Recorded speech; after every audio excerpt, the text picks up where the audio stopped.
Say hello to Mrs. Dickinson in SSF, by the way. So what's going on? Well, I got a little bit bored with the trapper, so I've tried a couple of different traps, but I wasn't really feeling it, so I decided to start a new character and utilize some of the uniques that I found while I was leveling the trapper. And I chose to do a Poet's Pen Elementalist, hence the name. Because I had this idea for an Elementalist build for about a month, maybe more, and Poet's Pen would work pretty well with it, so I decided to go with that. And since we've already been through this, we're gonna do a very sort of sped up version of leveling. So we have Merveil, dead, then we have Vaal, dead, then I finally got a Glacial Cascade in Act 3, which was super nice and kinda skyrocketed my leveling speed. And before I went to Dominus, I did a normal lab. So here is Exile, dead, and the first point I chose was Pendulum of Destruction for the rotating area of effect and elemental damage, after which I did Dominus. So here's Dominus, dead. Next on the menu was Malachi, dead, and finally Act 5 Kitava, dead. Then I started doing incursions again, which I had been skipping up until this point because I started to be a little bit underleveled for the zones that I was in, and I did enough of them to get a temple. And I got a couple of mediocre rares and another string of servitude bell that increases dexterity and intelligence by 15%. Next up we have the Brine King, dead, after which I did Cruel Lab, so here's Izaro, dead. And this time I went for Mastermind of Discord for the increased effect of Heralds, the penetration from Heralds, and also the reduced reservation on Heralds. Moving on to Arakali, dead, then we have Solaris and Lunaris, both dead, Depraved Trinity, dead, after which I did Merklab, so here's Izaro, dead. And I wasn't quite sure which one I wanted to pick for this one, but I ended up going with Shaper of Desolation for the rotating conflux buffs. And all that was left was Act 10 Kitava, dead. And there we go, that's about 9.5 hours in under 2 minutes. Yay. Now, what is this character about? Well, it's basically a fake Herald Bomber that's incredibly cheap, because Herald Bombers or Auto Bombers, whatever you want to call them, are generally very expensive. You need a ton of gear to make them work. And the gear is also pretty specific, which doesn't really work very well for solo self-found, which is where I'm at. I basically have to work with what I have here.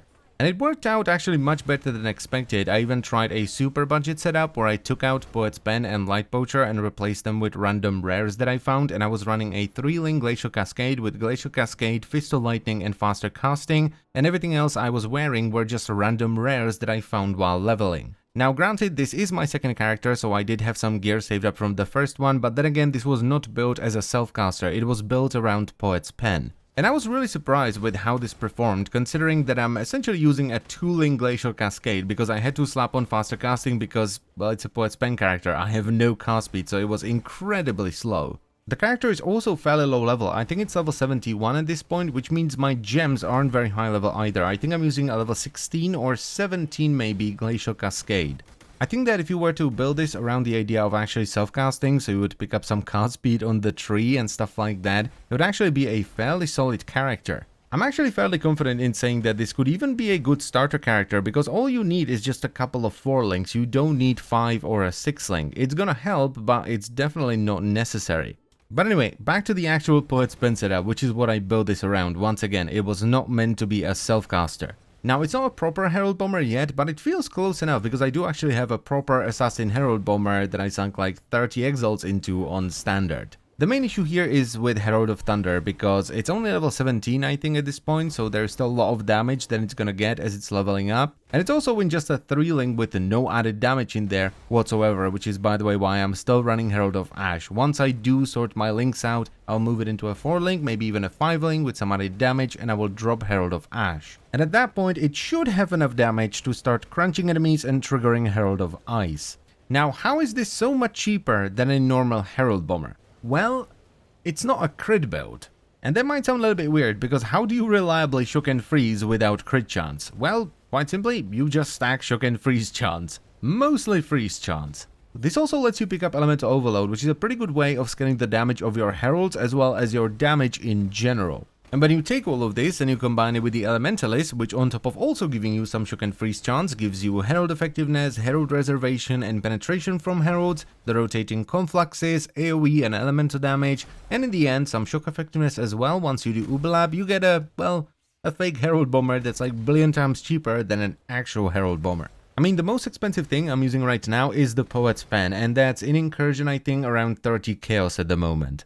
But as I've said earlier, the Poet's Pen isn't entirely necessary. I just had it, so I used it, but if you pick up some cast speed on the tree, you can build this as a self-caster instead. Or alternatively, if you're in a trade league and you have some man-mans you can sing into this, you can pick up another Poet's Pen, which is basically going to double your damage output, Ashes Mirror, which is constantly going to add lightning damage to your Herald of Thunder and make it far more likely to actually crunch an enemy and trigger Herald of Ice. And there is also the new Sacrificial Heart Amulet, which you can get from the Omnitech. This just adds a bunch of flat damage to everything, so your Heralds as well. This is an item that I want to get myself as well, because I can farm for it by doing the temple. Now, if you want to take a closer look at this setup, there will be a link to a paste bin with a path of building setup in the description as well as in a comment down below. But I still want to go over the gear and more importantly the link so you understand why things are where they are, because it may look a little bit weird on paper. So we have the Poet's Pen with Glacial Cascade, Concentrated Effect and Physical to Lightning.